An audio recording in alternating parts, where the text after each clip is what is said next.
This is the Superpowered Mind podcast for inquiring individuals who are tired of the struggle for peace, happiness, and clarity. I'm Claire Diamond, ready to help you explore the principles of the mind, the self, and reality to unlock ultimate mental freedom. This podcast is the one to listen to if you're ready to experience the capabilities of the superpowered mind. Hi, everybody. Welcome to episode 38. And today we're looking at how to make better choices. Where do better choices come from? And the tricky thing when we're looking at choices is that there is categorically no chooser. There's no independent entity that exists to even choose anything. Because all behavior, all words, all actions, all reactions, all responses, all habits, all addictions, everything is coming from this vast subconscious realm that, because of whatever is the current psychological, emotional, biological, physical status, certain choices are optimum. It's a profoundly, meticulously intelligent system that is making choices that are so far beyond the reach of the conscious mind that it's literally ridiculous. Even though it looks like it looks so obvious that I'm choosing, but it's ridiculously impossible that there could be a me, Claire, independently choosing anything. How could there be, when that idea of me that I think I am, this entity that is somehow in control of everything, separate from everything, that literally doesn't know how anything works, doesn't know how words are spoken, doesn't know how the tongue is moving, the cheeks are moving, the voice box is vibrating, doesn't know how that's happening, doesn't know where words are coming from, and yet believes it's speaking. It's like I'm choosing these words now. No, and this is where we have to really think about what this I is. We say it so casually, but that I that thinks it's choosing, that I doesn't exist. What that I is, and this is the first point, which ironically starts to liberate choice, is that there is no independent chooser. The conscious mind is not making the choices, it is witnessing them. So that identified conscious mind that says, this is me, this is what I am, and I'm doing this, that conscious mind, under delusion, believes it's a separate entity. But in reality, all it is consciousness. It's a witnessing space. It's the space of existence, really, isn't it? Of an experiential stage or screen on which all of experience is playing out. And all it is doing is witnessing that happen. Because the production of that experience is happening from the subconscious, and no one's in charge of that. So that's our first point. Choices are witnessed, not made by the conscious mind.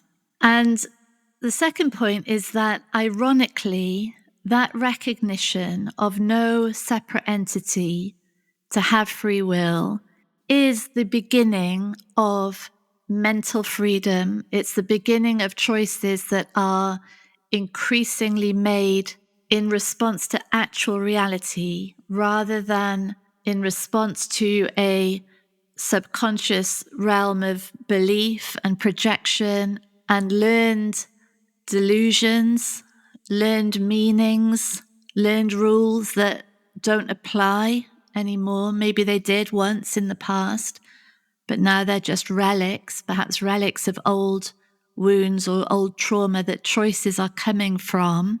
And when the moment that the mind, and this this podcast is talking to that mind to say, start to notice behavior that's happening, words that are being said, from the truth that there is no independent chooser of any of that.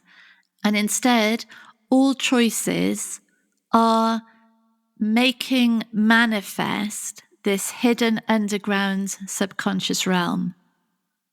They're the external indicator of what's going on behind the scenes.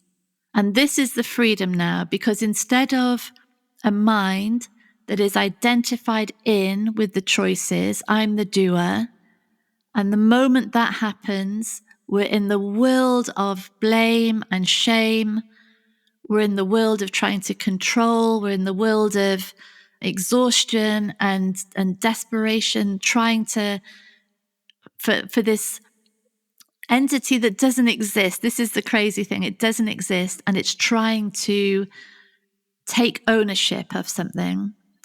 Instead of that, now the mind is sane, and the mind is watching this process, watching this perfect design, really, in which everything that is turning into form via the body, all the actions and reactions, responses, all of it is showing the internal hidden world. And because it's now being observed, and pretty much observed objectively, this isn't personal now. This is just a revelation of what a body mind has learned over the years. Now it's being observed. It can take part in the learning cycle. So these behaviors happen. They're showing, that makes sense to the subconscious system. And now the conscious mind gets to witness and to see, really, in that light, now that everything's being brought out into the open, there's a visibility to things. There's a sort of fact check can happen. Does this make sense? Does this really make sense? Do the beliefs that this behavior is coming from still hold true? It's like it can only be checked once it's visible, once it's turned into form. And because it's not personal, because there's no shame involved in it, because it's just the revelation of what was believed subconsciously, now it can be changed, because it might no longer make sense to the system now that it can see what's going on. Now that those old beliefs are actually being tested out in the open, things start to change. That's where the shifts start to happen.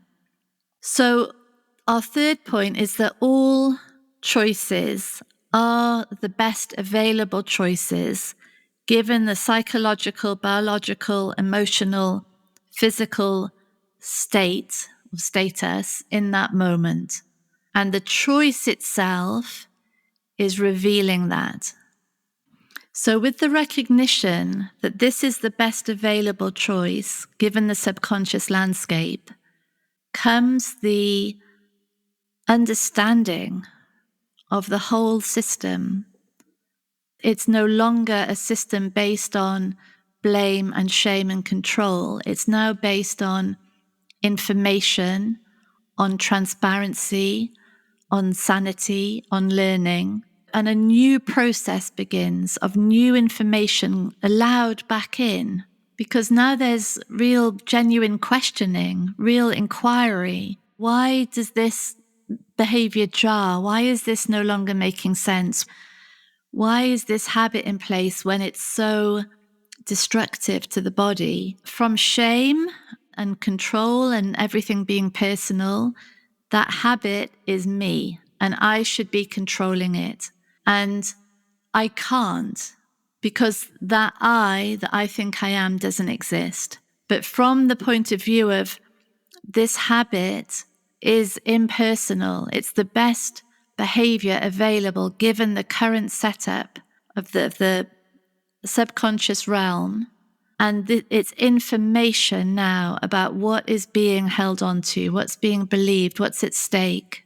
It's an opening where there wasn't one before. It's a window through which information can flow both ways, really. It's information about the hidden underground drivers of behavior, an opening for information to come back into the system really clearly without the confusion of shame and control, just on the basis of factual information about what is running the show here. So the fourth point to make here is that there's no such thing as free choice because there is no independent decider. But some choices have a far greater penalty and risk than others. And so it's interesting now we can start to see the context in which choices are being made. And I think a good example is, on some social media, there's comparison between nuns wearing a habit, nuns covering their hair, and the horrific rules in a country like Iran for women who aren't wearing the hijab. Like 60 lashes, 10 years in jail, their businesses taken away from them, ostracism from their community. The choice to wear a hair covering is infinitely more free for the nun. And it still doesn't mean that there's an independent chooser. It just means that we can see how some choices can be extremely dangerous. And yet they're still made because it makes more sense for that system to take that enormous risk, knowing the penalties that are likely to come, because there is no other option really available within that system. And what's interesting for us here in that respect is as we become more sane, as the mind becomes more sane about where choices are made from, we can start to see the difference between real-time risk, real-time penalty, social death or physical violence for making a choice of whether to cover your hair or not, compared to choices that seem risky or too risky because of past events, conditioning that's been learned that no longer exists. This is really where the freedom lies. This is where better choices really start to be made, because that weighing up of actual danger, given published laws, given things that we have seen happen in real time to people who've made similar choices, that's a mind in reality. A mind that's not in reality is a mind that is making choices from fear, need, shame, insecurity, because that was learned. That was learned in childhood. And the environment in which those choices look risky is only ever a mirror of that learned system, that learned conditioned system.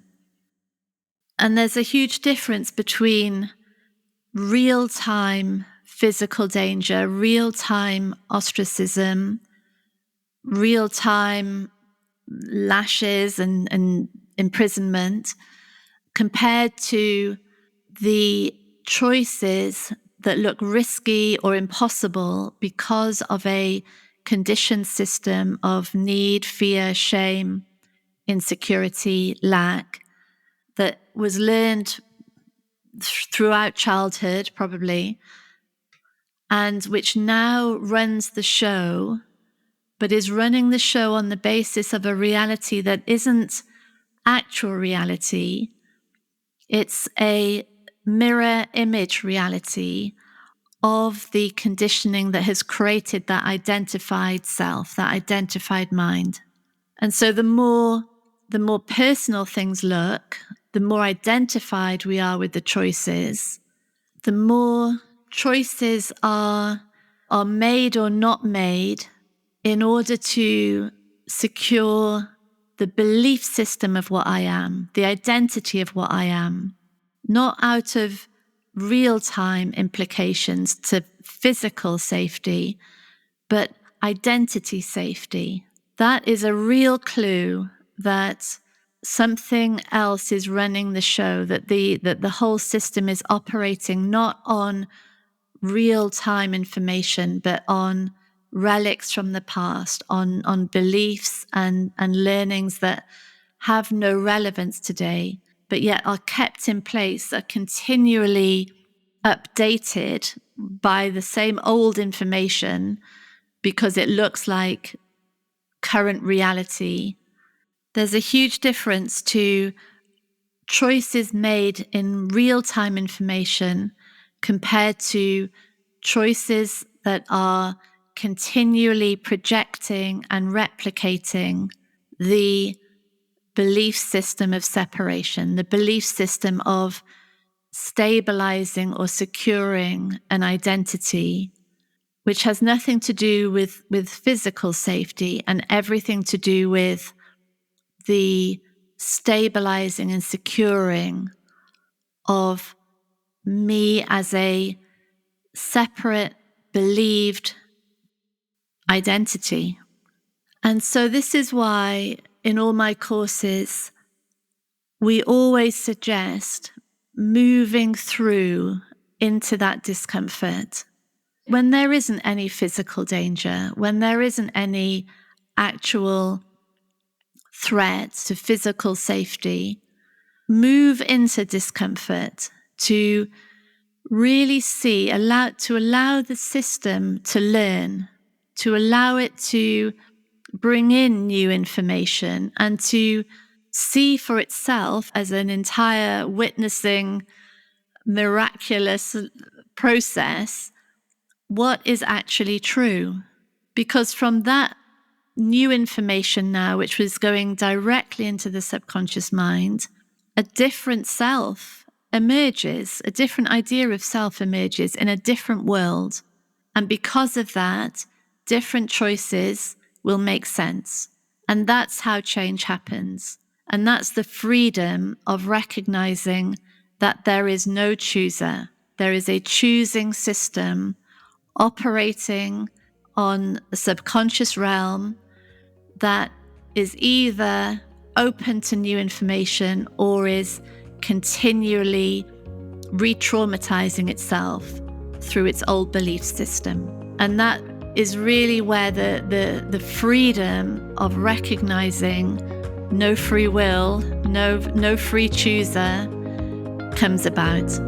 Yeah, so thank you everybody. Lots of love. Bye. Thank you for listening to Superpowered Mind with me, Claire Diamond. If you want extra support in the exploration of your mind, download our exclusive subliminal recording, especially for podcast listeners, on bit.ly/podcast subliminal.